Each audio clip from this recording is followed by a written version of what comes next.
तहरीक इंसाफ के रहनुमा शाह महमूद कुरैशी ने कहा है कि अदालत ने पंजाब असम्बली का इलेक्शन कलअदम करार दिया।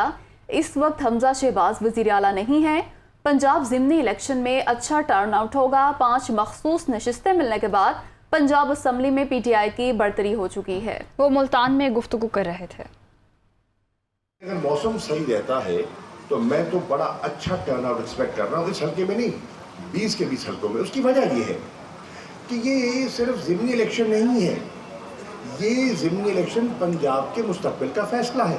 सुप्रीम कोर्ट ने आज फैसला कर दिया है कि हमजा शहबाज शरीफ इस वक्त पंजाब के वज़ीर आला नहीं है। वो कहते हैं हम नाम तलाश कर रहे हैं, इनको क्या कहें, निगरान कहें, नीम कहें, कायम मकाम कहें, क्या कहें, वो नाम अभी तलाश हो रहा है कि इनको क्या कहें। वज़ीर आला नहीं है क्योंकि जो उनका इलेक्शन था उसको उन्होंने कलअदम करार दे दिया। उन्होंने कहा ये सारा प्रोसेस इलीगल था, आइन से मावरा था, तभी तो मुस्तरद कर दिया, तभी तो उन्होंने 25 लोटों को डिसीट कर दिया, तभी तो उन्होंने 5 सीटों के लिए जो इलेक्शन कमीशन कतरा रहा था उनकी नोटिफिकेशन का उन्हें ऐलान कर दिया और कहा कि नहीं 22 तारीख से पहले ये 5 सीटें जो तहरीक इंसाफ की हैं इनको नोटिफाई किया जाए।